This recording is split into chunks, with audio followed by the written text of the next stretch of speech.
suitcases upstairs. Oh, I need me a aid. First aid is what you're going to do.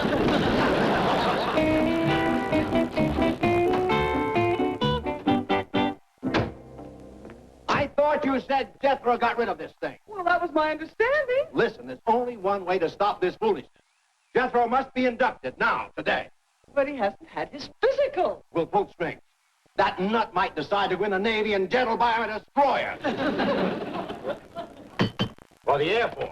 And Jed might buy a B-52. What was that about me buying a B-52? I was just wondering what you might buy me. I'm going to be 52. Oh, a birthday. What do you reckon he'd like, Miss Jean? He'd like to be 52. Where's Ellie Mae? She's out back with the pig. Oh, is he still wearing that general's uniform? Well, speaking of Jethro, he can't go in the Army until he has a physical examination. I'll get my medical bag and take care of it. Hi, Mr. Drysdale. Go in yonder and take your clothes off, Jethro. What for? I'm going on maneuvers. I'm going to give you a physical examination. Granny, he'll be examined by an Army doctor. Oh, no. It was one of them goomers that killed Jed's cousin. An Army doctor? High-ranking one, too. General Peritonitis. General Peritonitis isn't a doctor. We found that out. Oh, take your clothes off, boy. Granny, the Army doctor... Ain't gonna get their hands on that child. To them, he's just a number. But to me, he's Pearl's baby. And I promised her I'd take care of him. Now, go take your clothes off, baby. Granny, couldn't you let the Army doctors examine me? They're too rough, sweetheart. These are the soft, gentle hands of a healer. They's about as soft as a gator's hide. Take your clothes off. Polishing this silly little old tank. Maybe you're right. Jethro wants me to buy him a great, big, brand new one. It's a beautiful... please, Mr. Clampett, don't buy Jethro any more equipment. The Army will take care of that. They'll train him, outfit him, give him 3 square meals a day. They'll turn him into a real fighting man. They sure will if they cut him down to 3 meals a day. Where is the boy? Well, Granny's giving him his physical examination. Now, that's another thing the Army will take care of. Not like Granny.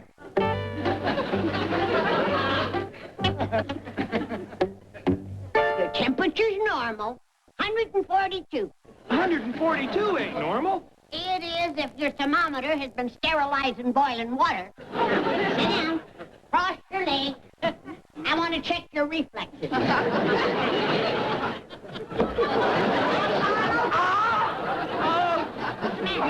I got a busted knee. Oh, how long have you had that? The Army don't like crybabies, Jethro. Now sit down. They won't even let me in the Army. All crippled up like this. Sit down before I give you another promotion. Promotion? That's right. I done give you 1 stripe. You want a buck for a corporal?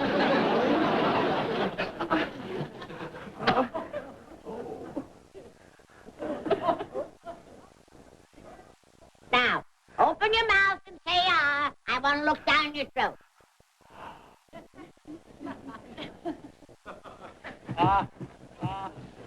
Set stealer, you're going to get a grilled gullet. My, what an eating machine. I declare you got more teeth than a garfish. What's the matter with your tongue, Jethro? It's coated something terrible. That's wax. I declare you'll eat anything. Good thing there's a doctor in this family. Now, hold still. I want to look in your ear.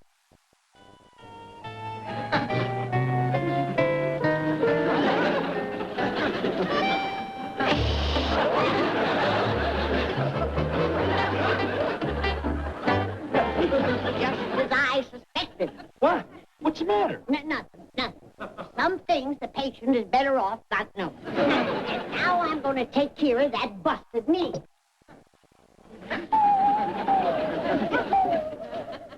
Oh, wait a minute, Granny. Wait. Let the Army take care of that, huh? Now, you listen to me, boy. Your Uncle Jed is paying for everything else. The only thing I got to offer is my medical skill. And that's going to be my contribution. Yeah, but what are you fixing to do with the saw? I'm going to cut you some splints. All right, boys. You can put your clothes on now. What'd you say, Granny? I said you can put your clothes back on. Well, how'd Jethro make out on his physical, Doctor? I passed him, Jed, but he's got some bad health habits he ought to break. Oh? What are they? Well, for one thing, he eats hot wax. Hot wax? He's got the roof of his mouth all sooty. He keeps bumping into things and busting his knee. Granny, I can't get my general's uniform on over these splints. The splint stays on. Huh? I said leave him on. Doctor's orders. And if the knee gets to paining too much, chew some of these gimp leaves. Oh, gee, Granny, I don't need any of this. Well, boy, Mr. Drysdale said... Mr. Drysdale said, wear your regular clothes to the army place. No uniform. Doggone. I ain't hardly in yet, and already I done been busted back to a civilian. Well, seems hard to hear. I put corks in his ears What's first? so the wind won't blow through. I'm telling you, Jed, if you was to finger his ears, blow into his mouth, you could play his head like an ocarina.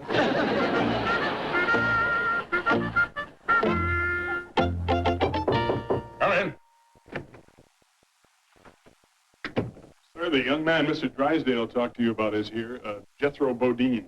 Oh, yes, he's the young man who's so anxious to join up. Yes, sir. By George, it's a pleasure to meet a boy like that. I'm getting sick to my stomach of those draft-dodging, card-binding hippies with their psychiatric cop-outs. They're turning our national symbol from an eagle into a chicken. Now, a boy comes to me who can't wait to serve his country.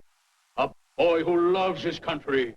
A boy with blood in his veins instead of flowers in his hair. What's he look like?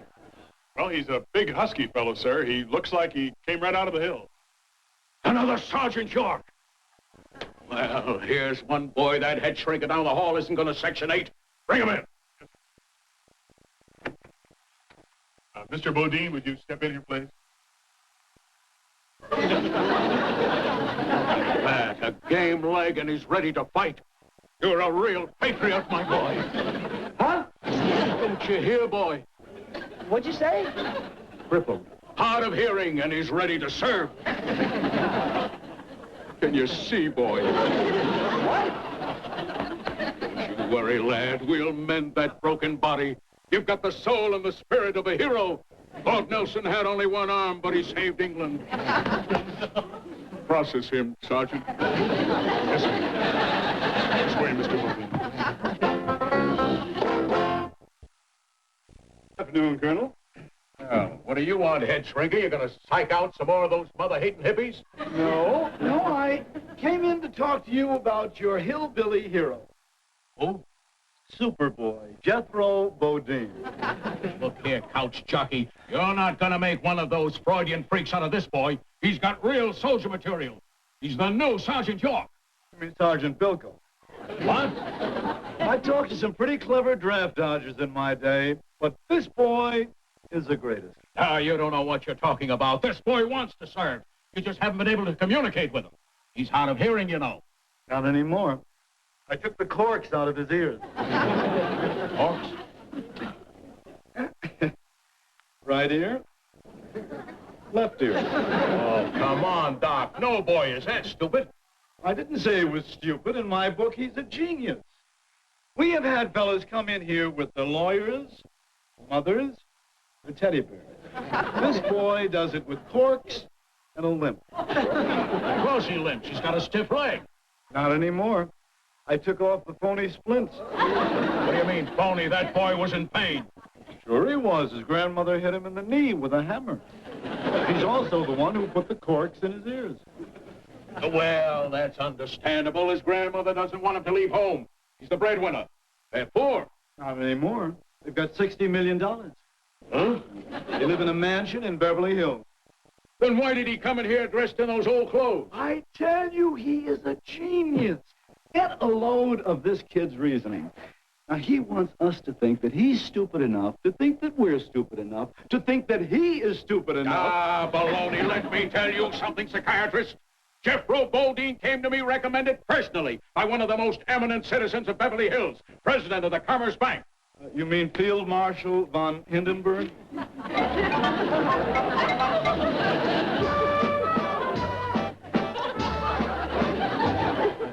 I don't understand this. It's all part of an elaborate plan to keep this boy out of the Army. I tell you, it's brilliant.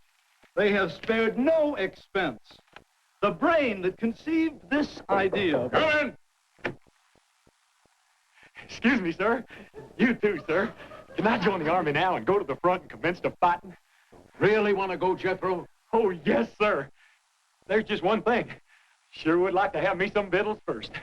What? Oh, that's what the boy calls food, Colonel. Jethro, sit down, son. Yes, sir. Thank you. Colonel,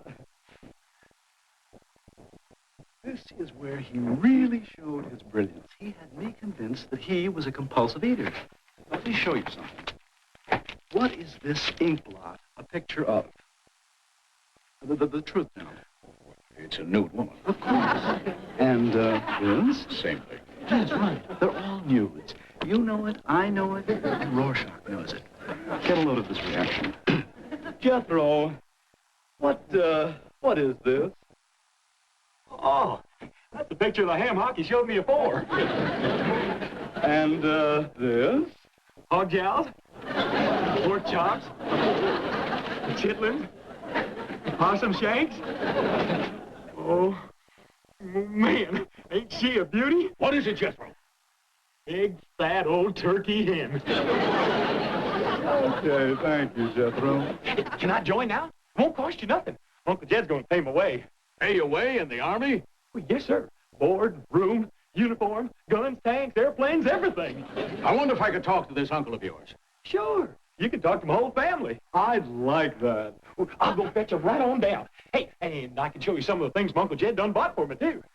Hey, now you wait right here now, you hear? Don't worry, we will.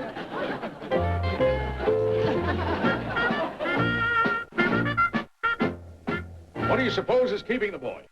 He's getting his family together over at Central Casting. Well, he could have a family, you know. Oh, mark my words. He will walk in here with the wildest so-called family you've ever seen. Ah, you're a cynic. I still say that boy... Right in here, sir. Stand at ease, men. Jethro? Well, how do you like it? Uncle Jed bought it for me. The whole family come with me. Are they loaded? Yeah, Granny's the only one that ever takes a nip. Is that Granny? No, of course not. That's Cousin Bessie. And that there's Ellie. Mrs. Granny. And that there's Uncle Jed. This is my whole family. Wild enough for you? Now, you must be the rich uncle. Oh, I don't know if you could call me rich. I got about 60, 65 million. Had more, we just spent $10 million on our castle in England. Ellie, he ain't interested in our castle. I am. You have a real castle? Yes, sir. Big one? Yes, sir. With a moat and drawbridge and knights in armor? Yes, sir. Any dragons? Yes, sir. Knock it off. You must be Granny. That's right. You the one who put the caulks in Jethro's ears? Yep. Was it to keep the boy out of the draft? Oh, it was to keep the draft out of the boy. You must be Cousin Bessie. No, sir, I'm Cousin Ellie. This here's Cousin Bessie. I wanted to bring Pearl along, but Granny wouldn't let me. Well, she was too gamey with all of us closed Granny, up. he ain't interested in Pearl. I am. Pearl is Jethro's mother. I'll give you 2 to 1. He fakes a hostility. Watch this.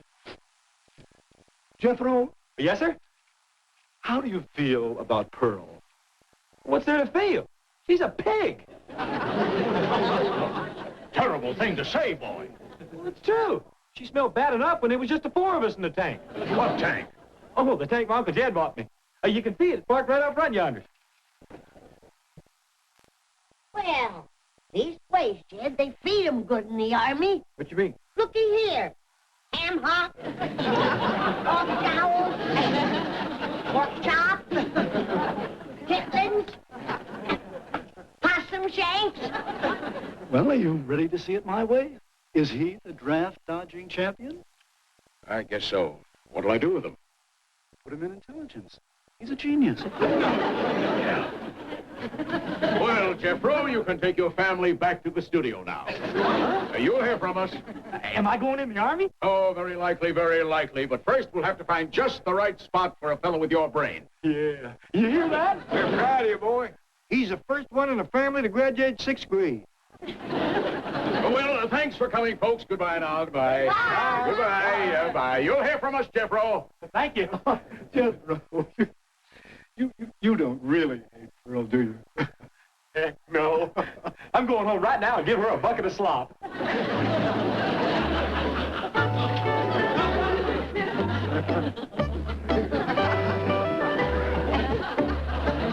Playing it right to the finish. Girl, the ape, grandmother, millionaire uncle, all piling into that little tank. There goes the general. A real, authentic genius. I sure hope the Army can draft him before the CIA hears about him. Au revoir, mon general. Better man than I am, Gunga Din.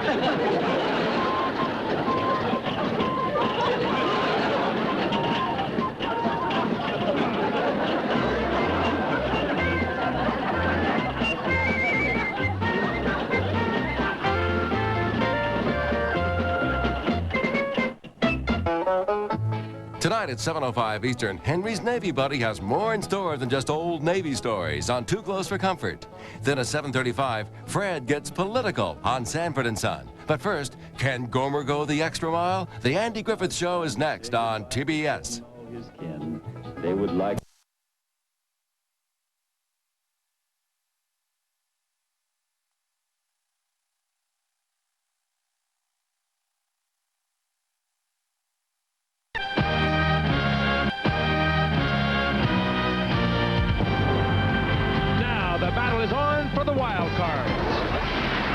Without the great Randall Cunningham, the Philadelphia Eagles have struggled so far this season. But the bold and belligerent Jim McMahon has stepped in and made things happen in the games that he's played. Well, we've got to get ourselves a win. We've lost 4 straight, and, you know, there'd be no better team to get a win than the Giants right now because they're in front of us. So this is definitely the biggest game of the year for us. For the New York Giants, last Sunday's loss to the Redskins leaves the defending Super Bowl champions battling the headwinds of the notorious NFC East. Any NFC East game is always a critical game. We have not played well against the Eagles over the last 3 years. They've won 5 out of 6. And this is a very important game for us, particularly coming off the loss to the Redskins. The Giants are unaccustomed to losing and are now feeling an unfamiliar force. Urgency. Definitely a feeling of urgency because any play that has to be made, you have to make it. Every play, every game is going to be played as if it's your last game. 13-0 in the first half. John Elliott, the guy flagged for the hold. Watch the left ear screen. He pulls out, and he's actually going to make the block. Well, there you can see the left hand grabbing the jersey of Seth Joyner. But what a play by Joyner to turn that back to the inside. When you turn it back to the inside against the Eagles, they pursue so well that they'll just eat you up. Philadelphia 1st and 10 from the 35 after they get the ball on down. And a little shovel pass to Byers. And Byers breaks it for a 9-yard gain, and there are 2 flags down, thrown simultaneously as Byers gets to the 44.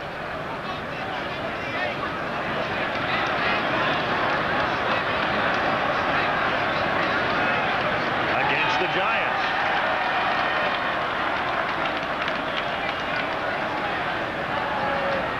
A little quick toss to Byers is almost like a quick screen.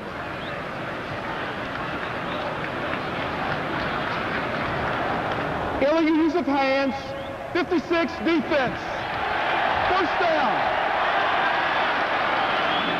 Lawrence. Well, he does not get many calls. He should get a lot more called against him. But let's take a look as he is being moved to the outside with the tight end, Keith Jackson. He had that left hand up in the face mask of Keith Jackson. That's what brought the flag. No doubt of it. After McMahon had trouble handling it, he gets to Byers. He takes it to the 40. That's a first down. The Eagles have all of their timeouts remaining.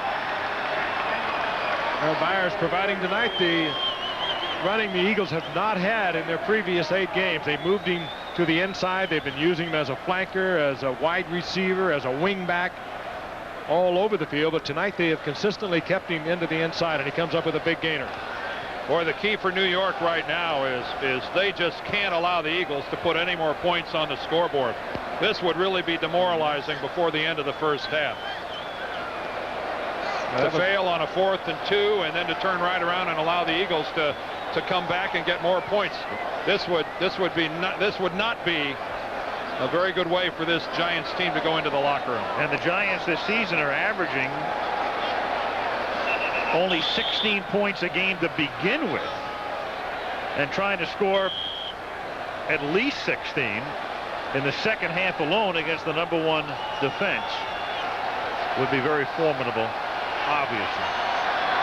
First down, 2 timeouts left for the Eagles. They spent their first one just now. First and 10 at the 40-yard line. McMahon behind Roy Green and incomplete. That was one of the few poorly thrown balls of the night thus far by Jim McMahon. Green was open, and he would have picked up 6 or 7 yards and been able to get out of bounds and stop the clock, and McMahon just missed him. Can't help but thinking of an old-timers game every time I see McMahon throw to Roy Green. It's great. That's the truth. He got 10 years throwing to 13 years. Tell you one thing about the guy that's 13 years, Roy Green, he can still run. Second down and 10. And McMahon goes deep for a wide-open Fred Barnett, but he is out of bounds. Yeah, he's well out of bounds. And he had sprung free. Perry Williams was the cornerback to that side, and he decided that he was going to get in on the play happening underneath. Watch Williams. He's going to go with Barnett. He's going to read a receiver breaking inside and decides to go back upfield. I can only assume that that was a mistake by Perry Williams, or else he didn't get the deep outside help that he thought he was going to get from a safety. One or the other. He thought he was going to get Emerson Walls coming over, and Walls did not come over. Had McMahon put that inside, it would have been deep trouble for Giants. Third down and 10. McMahon fires, incomplete and nearly picked off by Myron Guyton, intended for Keith Jackson. It'll be 4th and 10 with 22 seconds remaining in the half. I don't know whether Jackson intended that. He made a superb play against Guyton, either accidentally or on purpose. It looked like an accident to me, didn't it? Well, it did. But take credit for it, Keith. Guyton's all focused in on it. No, I think it was Jackson. He went into Guyton. You're right. Look at that. Good play by the all-pro tight end. Eagles send Jeff Beagles, their punter, out with 22 seconds. Dave Meggett sets up for a return at the 10-yard line. Meggett's going to let it bounce. And Philadelphia downs it at the 14-yard line. Robert Drummond is there with 11 seconds remaining. And the crowd boos, but I think back to the old saying, pigs get fat and hogs get slaughtered. I think Rich Kotite very happy to go into a locker room here leading 13-0. 4th and 10, a big gamble, and he just didn't think he was going to risk McMahon to the play. You know, he's never lost it.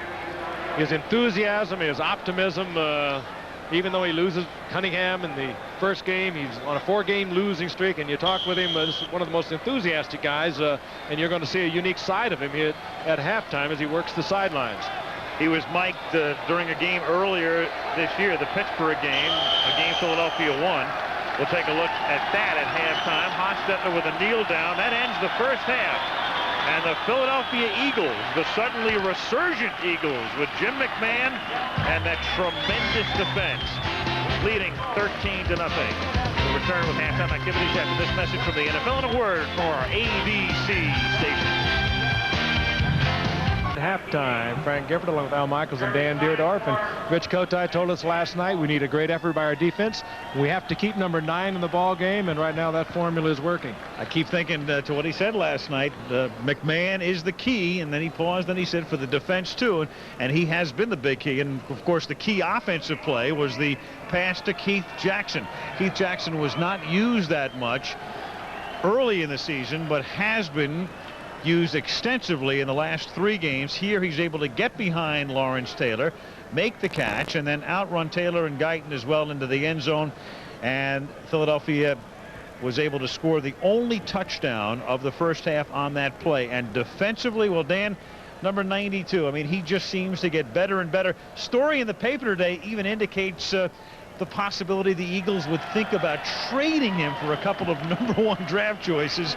I think they'd lynch whoever made that trade after tonight. I think by the tone of your voice, you find that as incredulous as I do. Reggie White really just symbolizes what the Eagles have been doing tonight defensively. You know, Seth Joyner, Byron Evans, Clyde Simmons, I mean, they have all been participating. Again, here is the blitz, the turnover, and now the fancy footwork by Reggie White. Watch this. High hurdling his way to what ended up being a field goal for the Eagles. For the Giants, I mean, it has to be a very depressed locker room right now. Defensively, they somehow have to create a turnover, come up with a big play, a big hit, anything to spark this football team, because quite frankly right now they're playing a very flat game, and that's reflected in the score. And put some points on the scoreboard, and they're averaging, what, under 15 points a game? What hasn't been a very good last 4 quarters for them. What, 30-0? 0-30. You're exactly right. Second half coming up. The Veterans Stadium in the city of brotherly love, where the Eagles lead it 13-0 as we begin the second half. And the Giants will get the ball. Roger Ruzek to kick off. Hampton and Ingram back to the Giants. Ingram at the 9, fumbles it, picks it up. And fumbles it again at the 15-yard line. And the Giants are somehow able to recover amidst the passel of green shirts at the 14. Well, if you live and die with the New York Giants, right now is where you're going to intently start looking for some signs of life.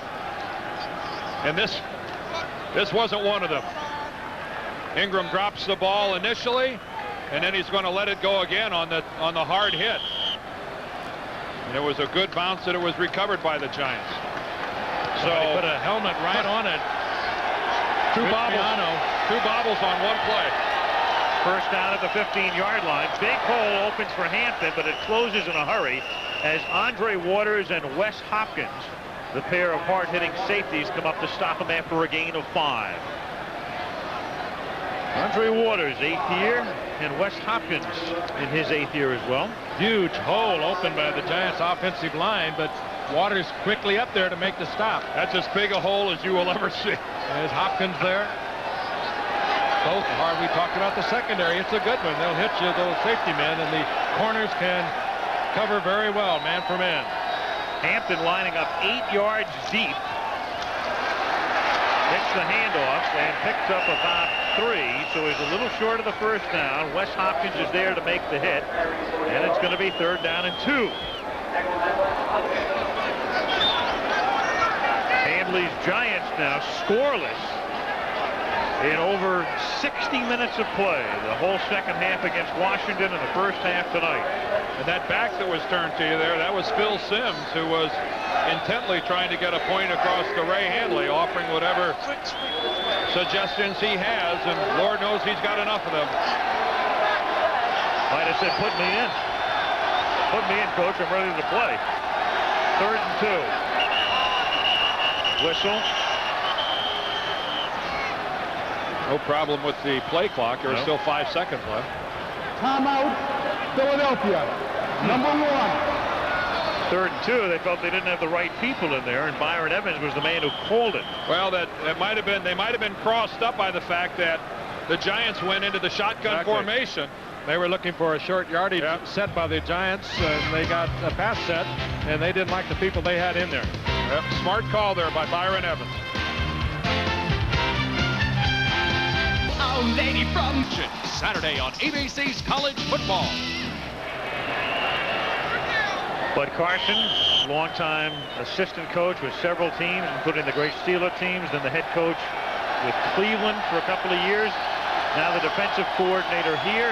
His defense tries to hold on 3rd down and 2, and this time the Giants come up with Hostetler under center. And he has it knocked down. Byron Evans came blitzing in and batted it down. Well, back-to-back plays by Evans. B&E, as he's known to his teammates. He was the one who didn't like the setup when the Giants went into the shotgun, and that time came on the blitz. Also a linebacker that Bud Carson, the defensive coordinator, has said is about ready to become an all-pro. Bud Carson recognizes the talent. He said pretty soon they will around the league. Here's Landeta to punt. A low, very deep kick to the 21, Rod Harris. Brings it back to the 30-yard line. That was a low Landeta line drive. Bobby Abrams makes the tackle, and the kick travels 50 yards. 13:09 remaining, 3rd quarter. Tonight, as always, big night, primetime ABC Full House. Home Improvement, Roseanne Coach, and the Barbara Walters Special is our primetime lineup. Manana. Eagles, 1st and 10. At their own 30, Keith Byers swings to the outside and picks up 6.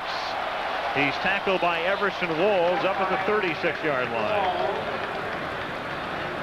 Well, you know, you look at the Eagles, and things looking terrible over the past month for them. Fans loving what they see tonight. If they win tonight, all of a sudden they're 4-5, and their next 3 games are against Cleveland, Cincinnati, and Phoenix. This team is not dead, especially with the expanded playoff format instituted last year. Keep in mind, an 8-8 team went to the playoffs last year. Not only that, but they make the Giants 4-5 as well. Exactly. And in effect, as Byers come close to picking up the 1st down, they would be ahead of the Giants because they would have beaten them head-to-head. And here's what we're talking about in the East. Washington unbeaten. Here's Dallas sitting in very good shape in terms of a wild card. Giants at the moment at 500. Phoenix at 4-6, and the Eagles 3-5 coming in. They're going to measure. Following that Phoenix game you referred to, Al, the 4th one down the line, we'll see them against Houston on Monday night.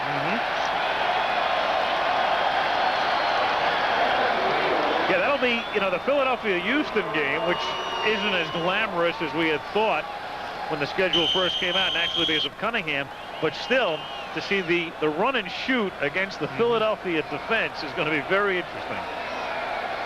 Especially if they play the way they are playing tonight against the Giants. They have throttled the Giants.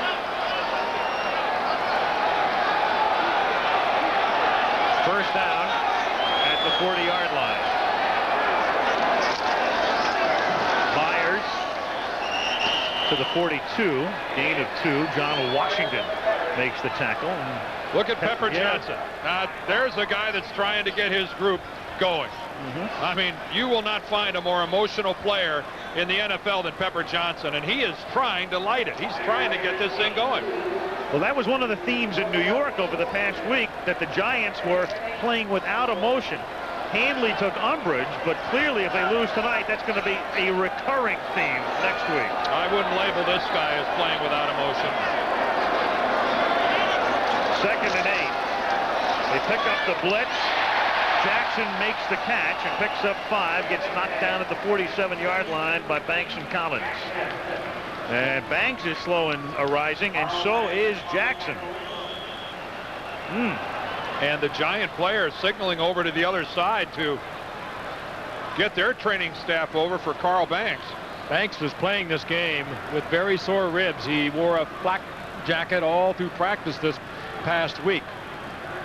banged those ribs up last week against Washington, and the stoic one played with a broken bone in his hand through much of last season. Practiced all week long, but he was in pain and he was hurting. That's him behind Keith Jackson rather, and tough to see exactly what happened. Unfortunately, both guys are up and appear none the worse for wear. Banks walks off, and so does Keith. Oh, look at that. Mark Collins, his left hand actually goes into the face of Carl Banks. You wonder if maybe he didn't get poked in the eye or something. What a player. What a player he is. Plays in the shadow, really, of Lawrence Taylor, at least from the publicity side of it and all the ink and all the press. But Carl Banks, when you go around and talk to other players, offensive players, they'll tell you that this is one of the best. Well, he plays the run. He doesn't play the dramatic linebacker position as does Lawrence Taylor, but he plays it so steady, and that's Dr. Russell Warren of the Giants looking at that eye. 3rd and 2 now for the Eagles as they come up in the gun at the 48-yard line. They pick up Taylor. That gives McMahon time, but there's a fumble by Williams. And the Eagles are there. David Alexander, the center, with a very alert play, retains possession for Philadelphia. And that's the type of play as an offensive lineman you don't make unless you're hustling downfield to try to block for your teammate. And that was the case there. David Alexander was hustling downfield to try to make a block to spring his teammate loose, Calvin Williams, and was there to hop on the ball. Alexander's been the one constant of that offensive line, the one steadying influence, and he makes a big play. That's the second good hop for the Eagles tonight. Remember the first one that bounced right to Reggie White? Second time in 3 weeks that Alexander has made a similar play as Keith Byers takes it to the 41-yard line. Alexander made that same kind of play against New Orleans a couple of weeks back.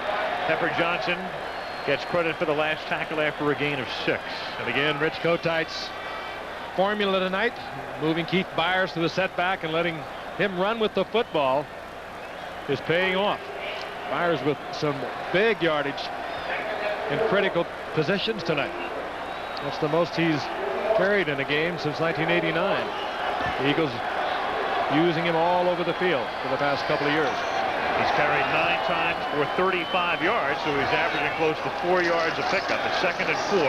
His 10th carry of the night, picks up about 4. That's close to a first down as he takes it to the 37, and we're under 9 minutes to play in the 3rd quarter with the Eagles on top 13-0. Johnny Greer signals first down, Philly. There's Jeff Kemp, who suffered a concussion last week. Keith Byers, very, very slow to get up. He is slow. See Otho Davis, the trainer of the Eagles, out there. This is what is in the process of being a very, very fine drive by the Eagles. Byers doesn't look to have an injury to a leg or a shoulder or anything like that. Kind of clutched the hip, Dan, as he came up, but they look as though they're talking to him. They might be just a little bit confused. He might have got a shot in the head. There it is, right there. Yes, I think that was Myron Guyton that came flying up in there. And yes, I think you could say he got a shot to the head. Whoa.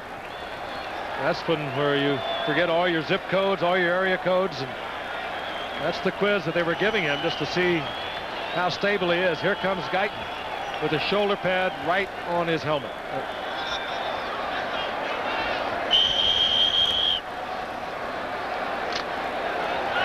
Keith comes off. As play resumes, it's a first down for the Eagles at the Giant 37, and James Joseph, the rookie from Auburn, replaces Byers in the backfield. And they put him to work immediately. And he runs right into Mark Collins, but then he's able, with that second effort, to push forward to the 35 and turn no gain into a pickup of 2. Joseph is 6 feet even, 222. 7th round draft pick, and he was the leading rusher for the Eagles during preseason, and he's only had 11 regular season attempts, but they didn't want to look at him, and now Banks is having another problem.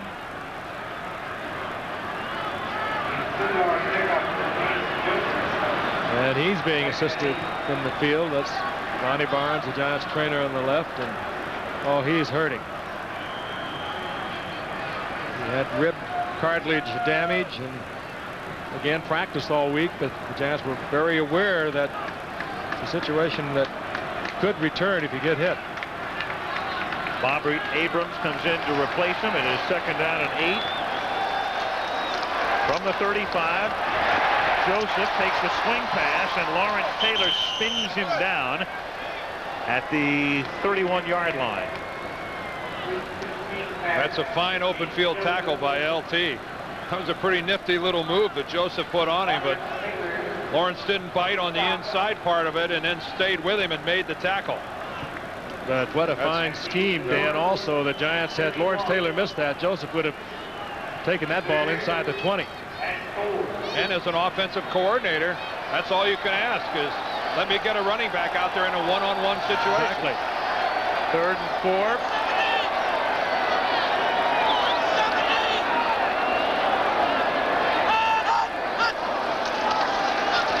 Four-man rush. McMahon fires incomplete. Intended for Roy Green. Jackson covering, and Lawrence Taylor forced the issue that time. Oh, what a nice move he puts on Ron Heller, the left tackle. Fakes to the inside, and boy, really hopped upfield. Eagles would be looking at somewhere around a 47 or 48-yard field goal, and McMahon looking to the sidelines.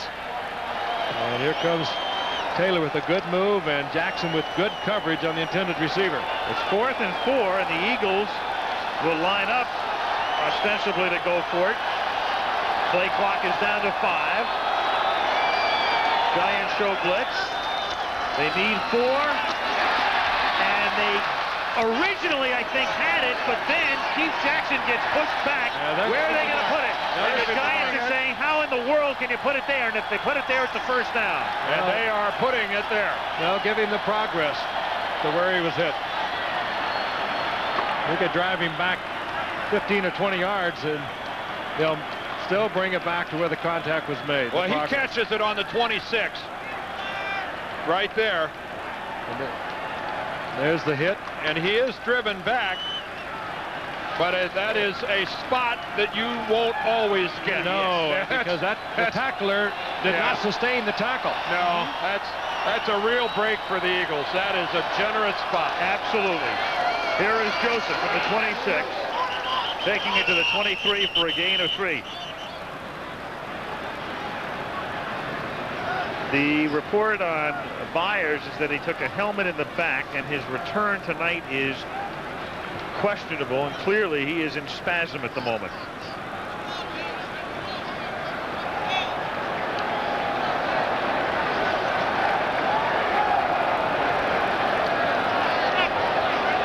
So they continue to work on Byers and the rookie James Joseph.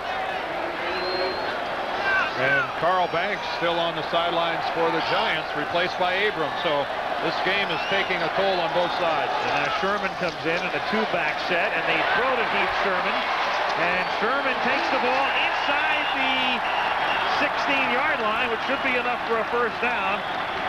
Collins and Jackson were there. This is the kind of running that Heath Sherman provided for the Eagles a year ago, and they're getting another look at it. He was big playmaker for them a year ago, over 650 yards rushing, and this is what he does best. He's really hard to take off his feet. He has very low center of gravity, and he runs very low to the ground. Well, Mark Collins, watch him come in from left, doesn't even wrap up. He just comes in and more or less falls into Sherman. I don't know if he thought Sherman was just going to fall down for him or what. The Giants right now are playing sloppily on defense. This is the 14th play of the drive. The rookie James Joseph picks up 3.5. It's been that kind of a drive. Very time-consuming. Reasons and Walls in on the hit. Well, McMahon is doing exactly as they continue to work on Banks what the Eagles want him to do. He doesn't have to win the game by himself. Keep you in the game is what he has to do, and that's exactly what he's done. Using the clock. Inspiring the defense, as Kotite would say. He's a surgeon here, too. If you can't get in his face, He will pick at you. No one delivers the ball as quickly as McMahon. 2nd and 6 at the 11. Nobody needs to. Here's Joseph. Joseph breaks the tackle and scores.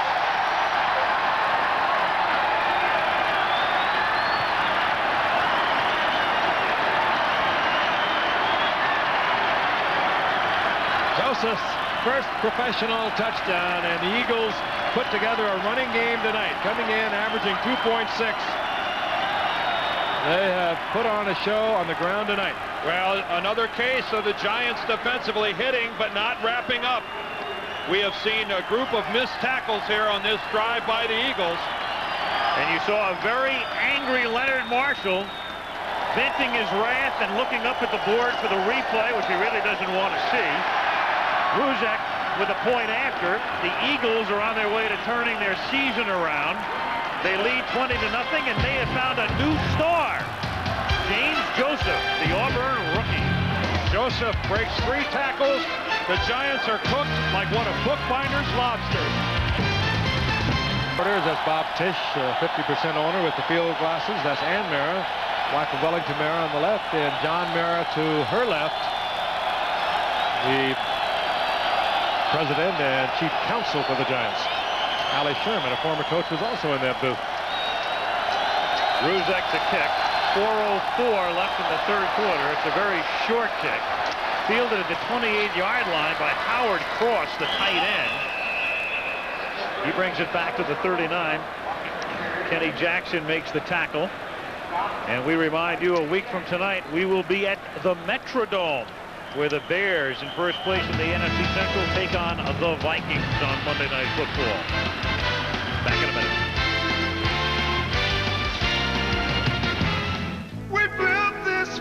After my accident, they advanced my insurance benefits and built me a ramp and got me back on my feet.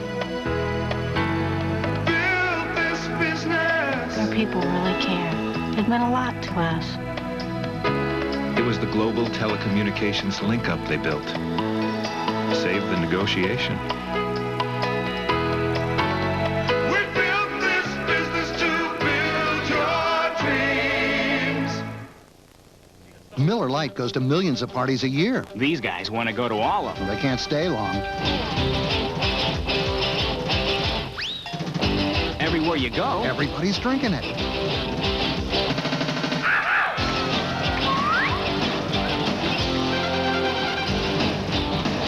Oops.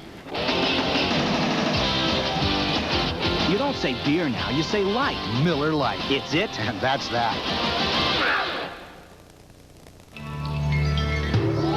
Dodge announces the new Magnum Series engines. Engines that deliver as much as 44% more power. Drop a 230 horsepower Magnum V8 in a standard Ram 4x2 half-ton and you'll outhaul, outpull, and outpower comparable V8s from Ford and Chevy. Dodge trucks. A powerful way to rediscover America. The Giants leading the league in rushing coming into the game, 151 yards per game, and tonight against this vaunted Eagle defense, 45 yards. And if there's one team you would not want to be down 20 points to and try to come back by putting the ball in the air, it would be the Philadelphia Eagles. That front four, they're just going to turn loose now. They're going to slash, and they're going to be looking for Jeff Hostetler. 1st and 10 from the 39. Hostetler airs it out, and he has an open man, and Turner makes the catch, loses the ball, but they are saying he is down at the 7-yard line. Wide open was Odessa Turner. He was tackled at the 7, and all of a sudden, 1st and goal Giants. It's been a while since a team has needed a play like that more than the Giants have. Odessa Turner comes up with a play and Hostetler the throw. This is nothing fancy. There's not even a move to the inside. A blown coverage by the Eagles. Isaiah Jenkins, and I think they were trying to match up Jenkins against the weakest offensive receiver who's caught the fewest passes, that is. And big gainer by Turner. Longest pass play of the season for the Giants. 1st and goal, and Hostetler throws, and there's all kinds of action and a flag in the end zone. And the intended receiver, Ingram, felt he got mugged. Well, Wes Hopkins was the defensive back in the area, and Hopkins had his back turned to the play, wasn't looking at the quarterback. Let's see if that's the guy that gets flagged.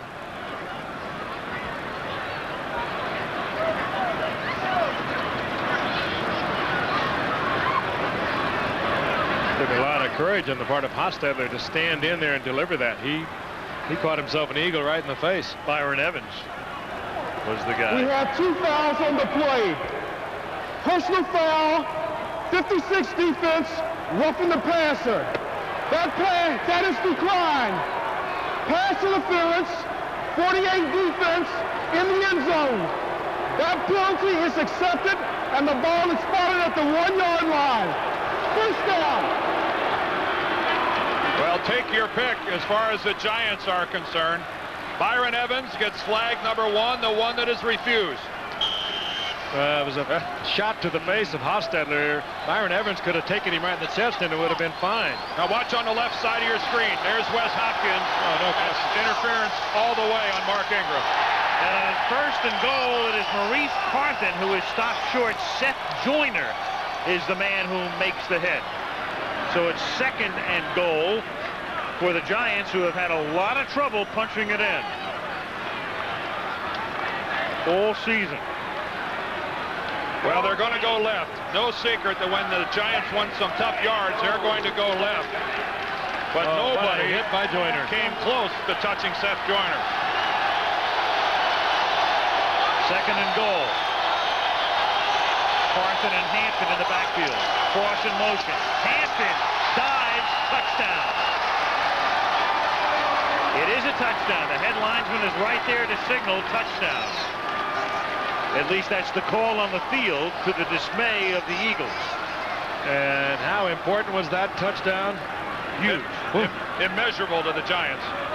And semi-deflating to the Eagles because they weren't beaten physically. They made a mistake in the secondary when they're protecting a 20-0 lead that is really inexcusable.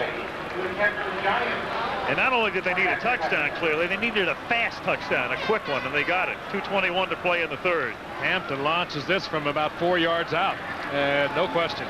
But they'll take a look at it, as they do on all of these types of plays, as Jerome Brown, who was shaken up last week, needs the attention on the field. He had that knee problem from a year ago, and he's had a little bit of trouble with it this year, too. That does not appear to be anything to do with the leg.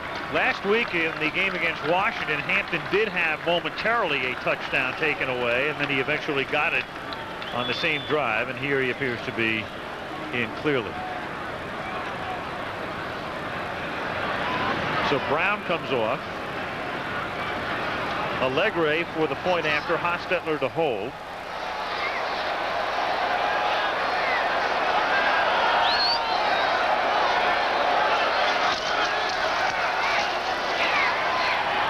So the Giants, who had gone pretty close to 5 quarters without a point, get a touchdown to make it 20-7. Well, we'll see if the Giants offense can help the Giants defense now. The Eagles have moved the ball as well as they have all year tonight.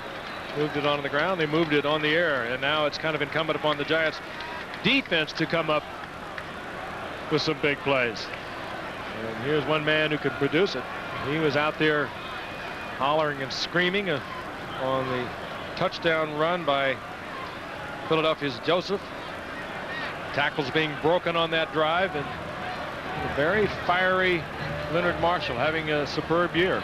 Well, the Giants are going to try to do what they've been unable to do this season, and they're going to do it in reverse if they can come from behind, because they've played very good first halves and very bad second halves this year. And tonight they try to reverse the trend. In the fourth quarter this season alone, the Giants have been outscored 61-33. You know what was refreshing for Giants fans watching this telecast, I'm sure, is the fact that they came out and threw that ball deep, something they have not done this year. Allegre's kick is taken at the 4-yard line by Rod Harris. And Harris breaks the tackle and then takes it out to the 25-yard line, and Bobby Abrams is there to stop him, number 51. Harris, who's been having real problems handling the football the last 3 or 4 games, fumbles, muffs, so far has handled the ball flawlessly in this game and made a nice return that time up the middle. McGriggs, a special team player for the Giants, has played so well on special teams, missing that tackle that would have had Harris back around the 15, 17-yard line. Carl Banks is back in the locker room. He's being examined. He has a groin injury, and he also has an ankle injury as well. Right ankle is being x-rayed, so Bobby Abrams will take his spot. James Joseph is the sole back in this set, and the Auburn rookie swings to the outside and gets spun down by Myron Guyton up at the 30-yard line after a gain of close to 5. Talked about the Giants' woes in the second half this year, and take a look at that in the fourth quarter. Almost a 2-to-1 scoring advantage, 61-33. Giants are getting into a lot of injury problems. Banks in the locker room now. Adrian White hurt last week. He key man in their nickel. Renee Thompson gone from the Pittsburgh game 2 weeks ago. 2nd and 6 at the 30-yard line. Here's Joseph for a first down. All the way out to the 47-yard line. Myron Guyton makes the tackle. And again, the Eagles came into the game with a measly 2.6 yards per carry average. And they're taking a look at a guy right now who appears to be cementing a starting role. Well, a lot of flack has come the way of Antone Davis, the right tackle, but he and Ron Stolt to the right side and David Alexander, the center, really created a nice hole inside here for Joseph. And if ever a defensive team needed a 3-and-out series, it was the Giants. And conversely, the Eagles have moved the football effectively. First down from the 47. Here's Joseph again. And we don't want to anoint a rookie as a starter that quickly after half a quarter, but that's how desperate the Eagles are to find somebody who can do the job on the ground. Well, they could put Byers back to where they have used him for the past few years as a wide receiver, a versatile sort of a man you can move all over the field if you could get somebody who could run the ball like we have seen Joseph run it thus far. But he's getting some fine blocking too, some enormous holes being opened by this line that has really been put together in pieces over the entire season. A couple of rookies working in and out of the lineup. They have been horrendous up until tonight. McMahon lets the clock run out. That's the end of the third quarter. Philadelphia 20, the New York Giants 7. And we'll return to Monday Night Football after this word from our ABC station.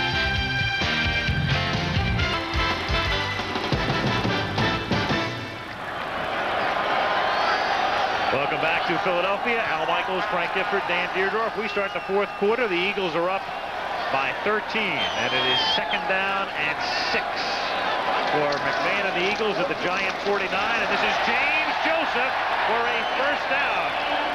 James Joseph out of Auburn, and of course that's where Bo Jackson went to school. And James Joseph's nickname was Bo Peep. Again, working in behind Stolt and Antone Davis. Davis may have had trouble thus far pass blocking, Dan, but he knows how to run block. Well, he better for 2 #1 draft choices. There's Stolt, the former Indianapolis Colt that came over here in a trade and back in '88, and Antone Davis, Alexander. There's Hudson playing left guard, Heller there at left tackle. They have, if the Eagles should go on and win this game, game balls might be in line for those guys. Joseph has carried on every play on this drive, and that was his 5th carry. And his least productive one is Marshall and Reasons make the hit. And let's take a look at the numbers through 45 minutes of competition. 2-to-1 edge for the Eagles in yardage, just about. What is a 126-yard advantage for the Eagles? And no total offense? No turnovers. No. And the Giants limited to just 46 yards on the ground. And the Eagles have almost doubled that. Giants rushed for 46. They're averaging 151 coming into tonight. I don't think you could have got many people to take the bet that after 3 quarters, the Eagles would have twice as much rushing yardage as the Giants. 2nd and 10, going deep is McMahon, and Everson Walls was there with perfect coverage on Fred Barnett. You know, those might have been real big odds on a bet that the Eagles, after 3 quarters, would double the Giants in rushing yardage. Here's Everson Walls. He's looking right into the backfield. He doesn't buy any of it. Good position on Barnett. Barnett started to come into the inside. Walls had Myron Guyton on his inside helping him out, so he stayed on the outside. He almost came up with an interception because McMahon saw Guyton and threw it to the outside. 3rd and 10 at the Giant 42-yard line. McMahon has to get to the 32 for a first down, and does. Oh man, what a gutsy guy. You gotta like it. He came off the bench last week after Jeff Kemp suffered a concussion and he had already left the game. That time he picked up the first down. Major hits in the get-along with that knee brace, but he knew where he had to go. Kenny Jackson takes Roger Brown out of the play. McMahon can hardly make it to the sidelines. No. I mean, you may or may not like his flamboyant attitude and his appearance, but you have to admire his courage. James Joseph tripped over his own man, and he tripped over, I think, the foot of Anton Davis. You know, it's that courage and competitiveness of McMahon that's got him in so much trouble over the years. He's what? Never started more than 14 games in a single season. 13 games in a single season. But he wins. Philadelphia, One Liberty Place, City Hall. Happy City right now. They're Eagles trying to turn the year around. What better way to do it than against the Giants? Old Billy Penn is smiling right now. Here's Joseph on 2nd and 9. Nothing opens for him. It's going to be 3rd down and 7.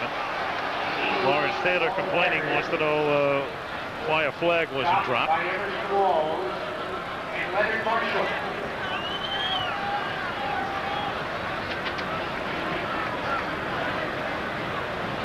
LT working against Maurice Johnson, number 87, the tight end there to the complete left.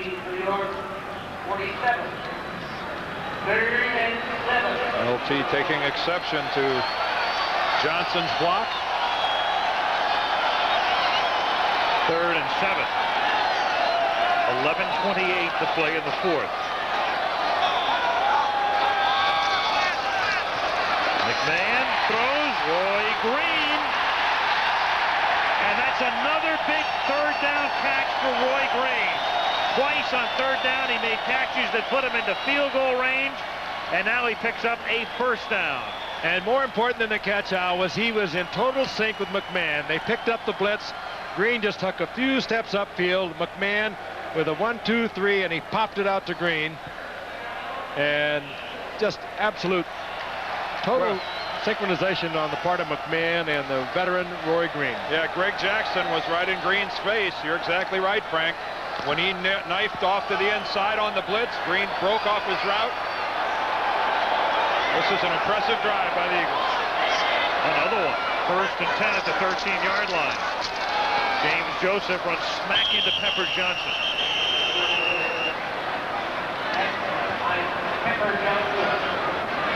.10:20 remaining. Airship Shamu looking down into Veterans Stadium, Philadelphia. Eagles on the road next week. They're in Cleveland. Giants on the road next week at Phoenix. What a long year for Rich Kotite. He thought everything was in control at the quarterback position. Randall Cunningham went down in the first game. McMahon also missing games with injuries. It's been a struggle. 2nd and 9. Joseph He takes it down to the 10-yard line. It's going to be 3rd and 7 as Eric Dorsey makes the tackle. The thing about it, you could say, Rich Coach Tite's enthusiasm has infected this entire team. We were out here last night, and you would have thought they were 9-0. Really.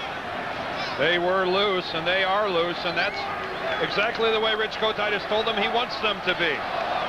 He said, if you're going to make a mistake, make it because you were flying at somebody. If you're going to get beat because you oversold and you were going more than you maybe should have. He's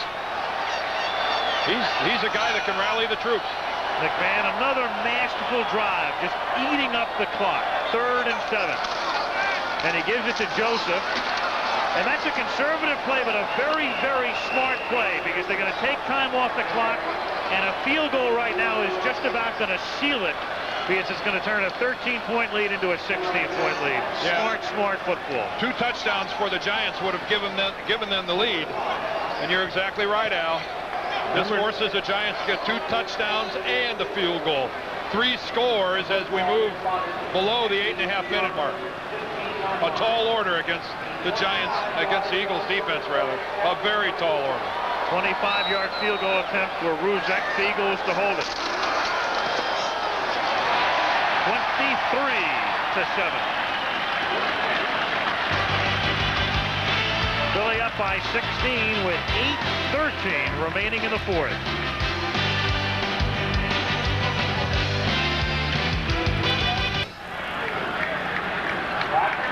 I don't know that you can read anything into Phil Simms warming up. He's been warming up from time to time tonight. Now he's warming up. Hostetler's on the other end of those passes. Yep. Very cool night, and that was a long drive by the Eagles, and Hostetler wanted to loosen the arm a bit. Better loosen the legs, because when he drops the pass, he's going to have a lot of company. Ruzek puts it in the air. Mark Ingram takes it at the 5-yard line. It's a block from Hampton, but nobody was there to block number 57 of the Eagles, and that's Scott Kowalkowski. Eagles with another long drive, 9:08, resulting in a field goal, and they lead by 16, 8:04 to go. Washington, are they looking terrific, coming off their win over Arizona State against the Trojans, reeling after their loss to Cal. Sorry, Frank. Alabama, LSU, Indiana, Iowa, Texas, Houston are other games. Loss. Frank, Bull run. We've got time here for a State of the Union address on USC football. I knew you'd get around to it. They're struggling, aren't they? I didn't mention about how Michigan was looking forward to going back to another Rose Bowl. No, that's former Michigan coach at the helm out there at USC, Larry Smith. That's right. Giants down by 16. 1st and 10 at their own 17-yard line. Hostetler. A wobbly pass, and it's incomplete, and there's a flag down.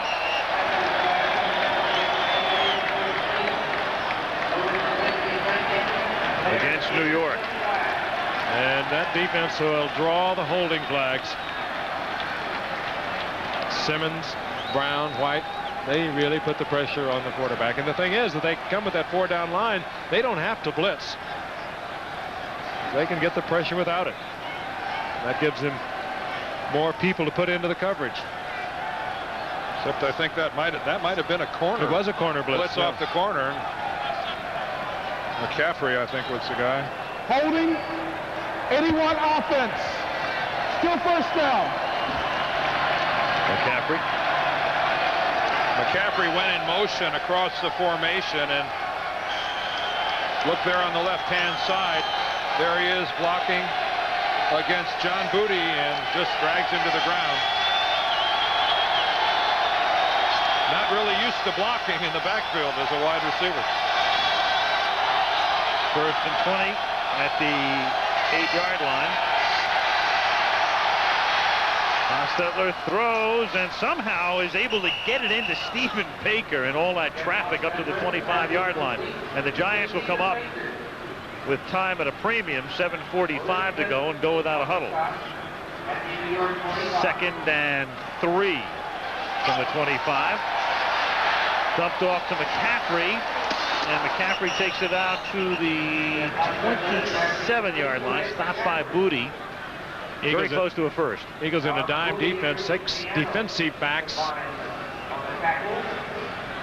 1 linebacker and the 4 big men on the down line. It is a first down. Jerome Brown comes limping off again from the 28-yard line. Hostetler, off-balance throw is incomplete.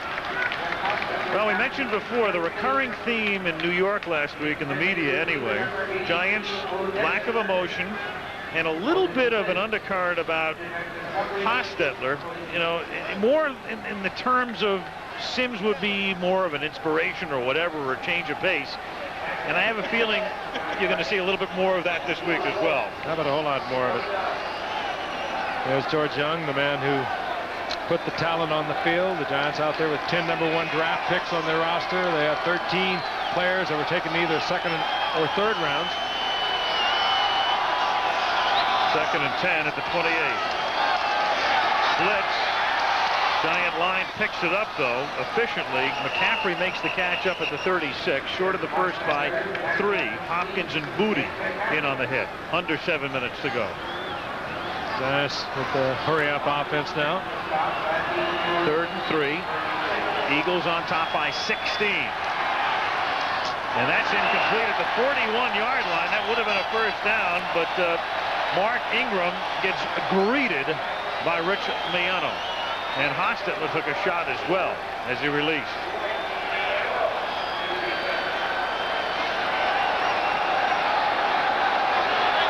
There is not a more physical defense in the National Football League. First Joyner up at the line of scrimmage, and then Miano downfield. A classic example on one play of the way this Eagle group plays defense, and you think the crowd here appreciates it? Last gasp here for the Giants on 4th and 3 from the 35-yard line. Hostetler dropped at the 37, and they turn the ball over. Tackled by John Booty. John Booty, former Jet that was with Bud Carson when he was with the Jets. Earlier we saw a play by Rich Miano, also a former Jet with Bud Carson. Came as free agents. Booty came as a Plan B player this year, but Miano came as a free agent. There's no scheme that Bud Carson won't try. That time he comes with a corner blitz and drops Mike Pitts back into coverage. Mike Pitts, a defensive tackle, is actually out there trying to cover Dave Megan. Hostetler pulls it down, thinking he can get up there and get the first down, but comes up short. I think it's a good time perhaps to think about Hostetler sitting down. Not so much that you're going to change quarterbacks, not at all. But get him out of it, get Phil Simms in, let Hostetler sit down, and while he's still in one piece. Very good chance that's going to happen. Joseph picks up 2. Well, that's really doing Phil Simms a favor, isn't it? He hasn't played all year, and he has to go in down 23-7. What do you do? Call him over and say, go in and pull this out for us. The Eagles defense. 1983 was the last time Phil went in there, relieving Scott Bruner. And this is not the best of situations, but that is obviously going to be the case. Sims celebrating sort of his 36th birthday yesterday. It is 2nd and 8. Celebrated with Jeff Hostetler. That's right. Over lobsters. Joseph springs to the 30-yard line. 3rd and 4 as the Eagles take as much time off the clock as they can between plays. Giants last 29 regular season games. Only the Eagles have scored more than 21 points, and they've done it once in each of the last 3 years. And tonight, the most points that the Giants have given up in a game, counting the playoffs, since last year's game right here when the Eagles won it 31-13. 3rd and 4. But Randall Cunningham isn't here tonight. No. McMahon taking that play clock all the way down to 1 second. Just perfect. And that pass is just perfect. Oh, what a Fred Barnett. first and goal. Last year it was Calvin Williams who came down with the circus catch for a touchdown against the Giants. Now Barnett somehow holds on to the ball. That's Williams, 23. He's got help on the inside. He knows that. The double coverage is there. And Barnett with great concentration. One of the safeties went right across in front of Barnett. That's Everson Walls. That's Everson Walls. Well, he didn't do anybody any favors with that, did he? Might have been well advised to take a shot at Barnett, and yeah, I would try say and so. unload the ball.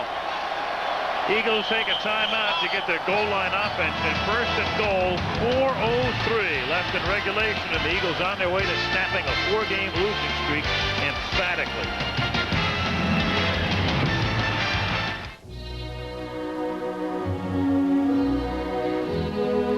The new supercharged Pontiac SSEI. Comfort without compromise. Performance without penalty. Excitement without apology. Pontiac SSEI.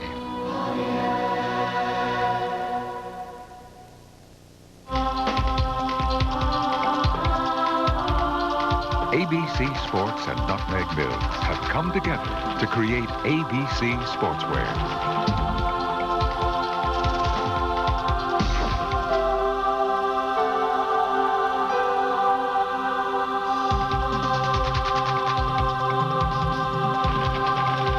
Now, for the real sports fan, the best is here.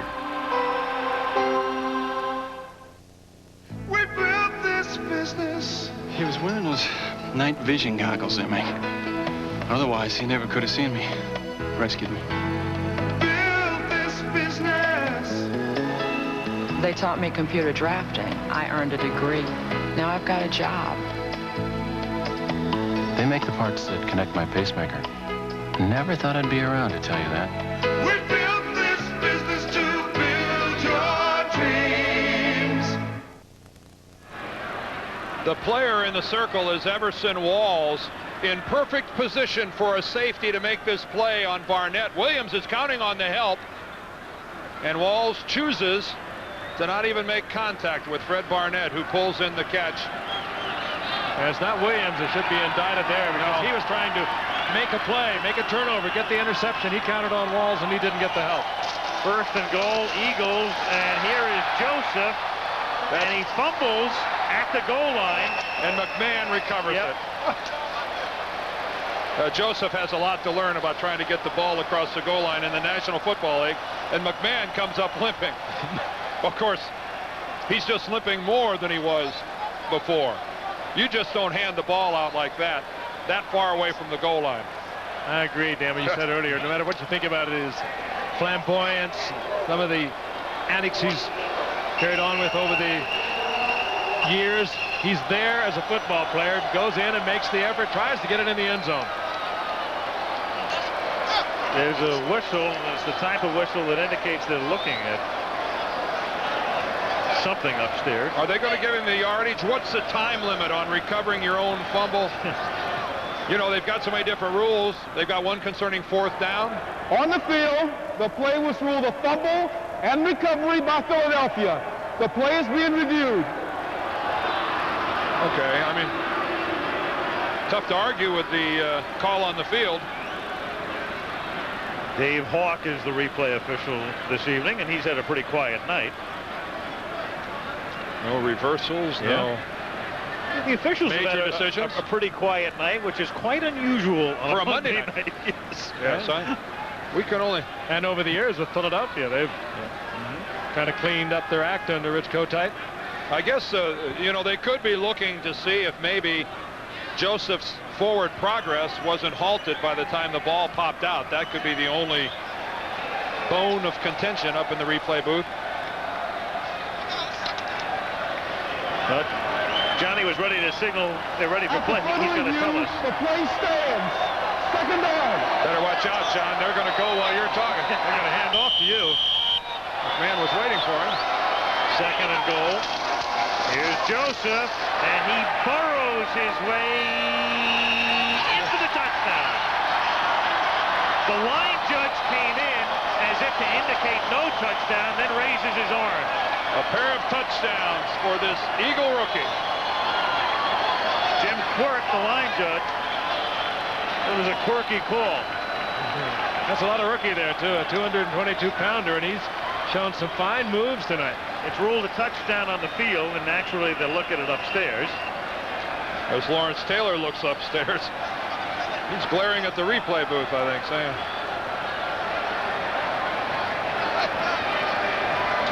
Kenny Wolf, our producer, is telling us that he's not sure if this is a touchdown or not.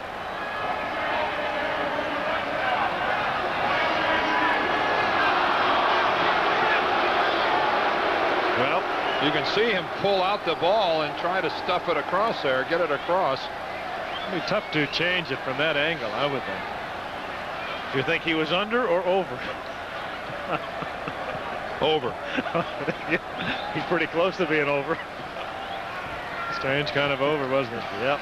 He went under to get over.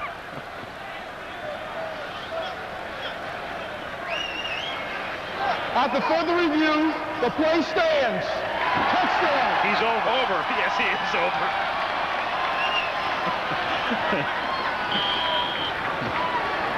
It's over for the Giants, and it's over for the unders. You are so slot. So slot.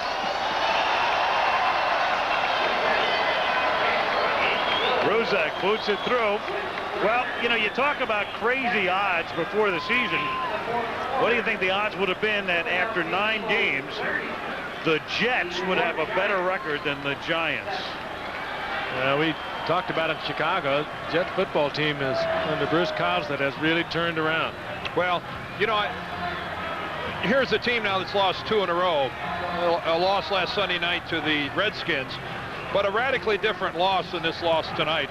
I mean, the Redskins are the only undefeated team in the National Football League, and the Giants dominated them in the first half and then didn't get it done in the second half. Here they are tonight. I think a totally different story. Dominated by the Eagles, a team that comes in here wounded, showing no offensive firepower whatsoever, a quarterback on one leg, and they get dominated by the Eagles. It's tough to say that these are 2 teams with identical records headed in opposite directions, because you still have to wonder if Jim McMahon can stay together to lead the Eagles to the playoffs. But the Giants right now, I think, are a team that's really hurting. I mean, really questioning themselves as to whether or not they're good enough to win. And Rich Kotite is the one that said we have to have number 9, and we pointed out earlier that McMahon has never started more than 14 games. Frank, you live in New York. Let me ask you this. What kind of a week is it going to be for Ray Hanley? Oh, it'll be smoking. Cancel your subscriptions. Touchback. I think a lot of it is that so much was expected of a Super Bowl team, and you go back over the history of the Super Bowl teams, and so few of them have been able to repeat. But this Giants team was 3-3 in their last 6 regular season games as we look at Phil Simms come in, and they beat Chicago, all right, in the playoffs big, but they won the 49er game in the last second with a Matt Barr field goal after a fumble to get the football. And then we all know what happened to Super Bowl 25. And this is not a dominant team, a good football team that got everything they could out of their talent a year ago, and they're struggling this year. So Phil Simms sees his first action since the middle of December last year, comes up in the shotgun, and immediately dumps it off for Dave Meggett out to the 29-yard line with a little bit more than 3 minutes remaining. You can do that for the rest of the time remaining, too, and it might be wise to do just that. The Eagles will give them anything they want underneath. They'll give them nothing big. 2nd and 2. Simms throwing and incomplete, intended for Stephen Baker. Giants have had only 14 offensive plays this entire half. The Eagles 34. We're getting a report up from the Giants bench that Jeff Hostetler has a sprained ankle, and that is the reason that Phil Simms is in there at quarterback. So they are saying that that is the reason for the quarterback change here late in the fourth quarter, that Hostetler again has a sprained ankle. You saw the entire defensive unit, first team and second team, gathered around Al Groh. Should have had that huddle in the first quarter. Yeah. Third and a deuce, and Dave Meggett can't find those 2 yards. He stopped at the line of scrimmage. 4th and 2 with 2.5 minutes to go. Reggie White gets credit for the tackle.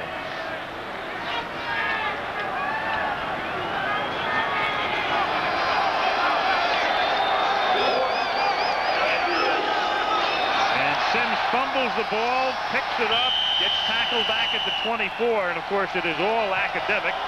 And Rich Miano wants the crowd to lead the cheers again for not only the defensive unit, but the entire Philadelphia Eagle team, both offensively and defensively, so dominant tonight. It's kind of in need of a dramatic win to turn their season around, and this is exactly what they got.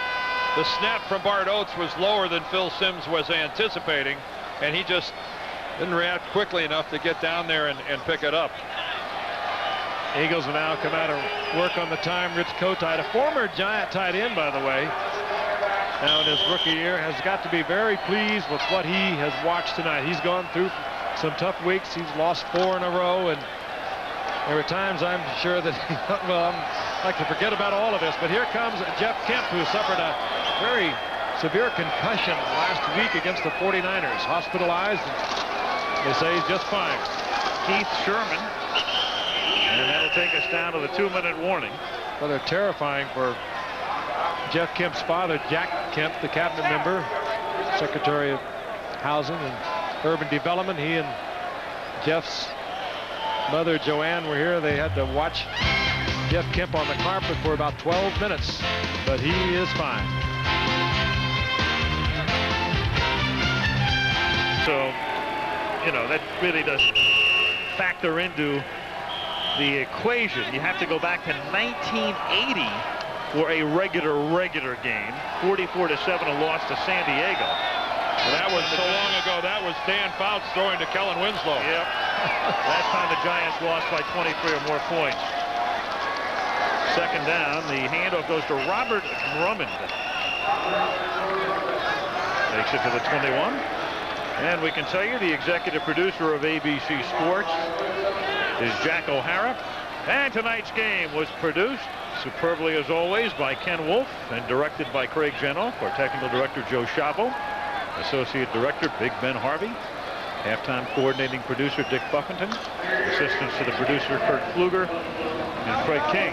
Kirsten Anderson running things in the booth, our statistician George Hill, and our spotter, the venerable Malibu Kelly Hayes. 3rd and 7 at the 21-yard line. Robert Drummond to the 18-yard line. A minute to play. Meggett and Hampton. How humiliating it is as the Eagles are mercifully running the clock out on the defending Super Bowl champions. Well, that sign says it all. You bet.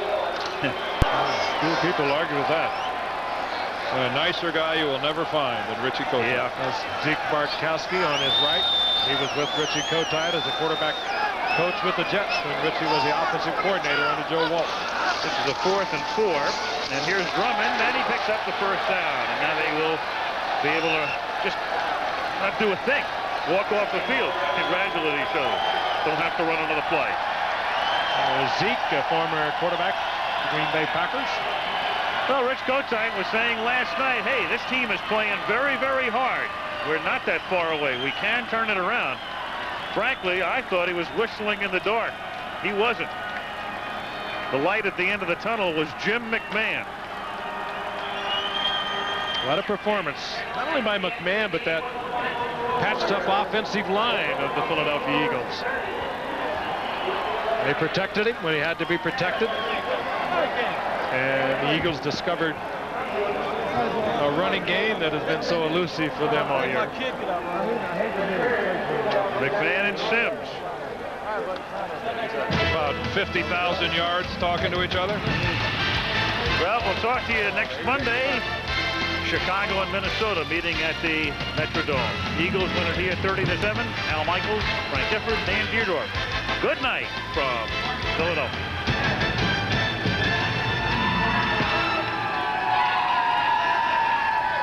Saturday on AB. 5 of the last 6 showdowns between division rivals Philadelphia and New York have been won by the Eagles. Nothing changed on a chilly Monday night.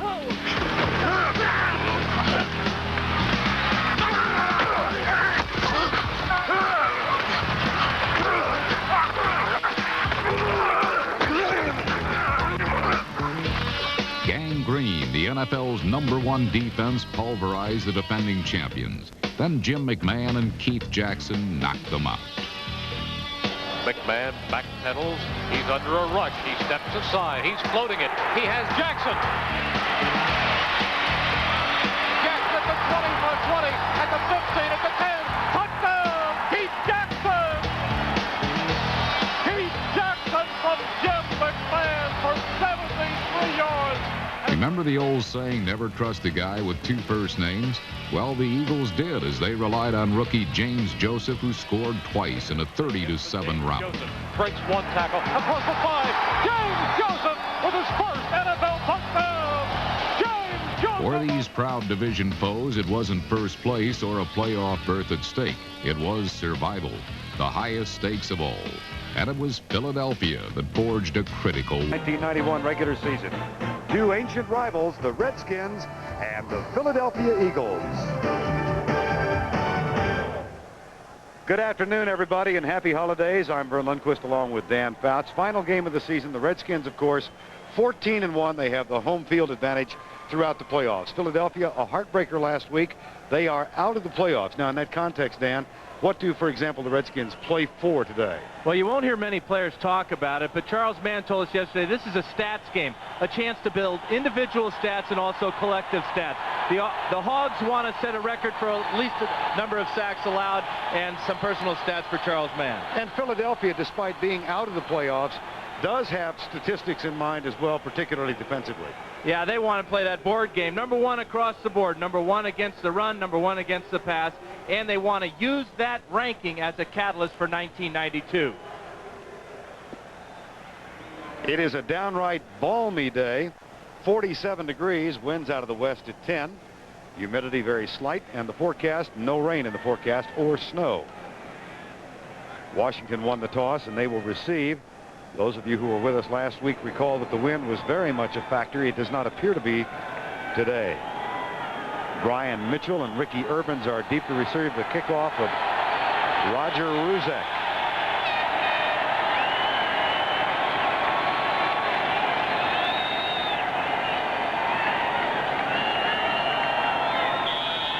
The 9-6 Eagles against the 14-1 Redskins. Washington trying to become only the 3rd team to go 15-1 since the inauguration of a 16-game schedule. Brian Mitchell and Brett Hager makes the tackle as Mitchell is down at the 24-yard line. Starter in the Pro Bowl in 1992 in Honolulu, Mark Rippon. 17 touchdowns, only 2 interceptions in the last 6 games. And the Hogs who protect him, Lachey and McKenzie and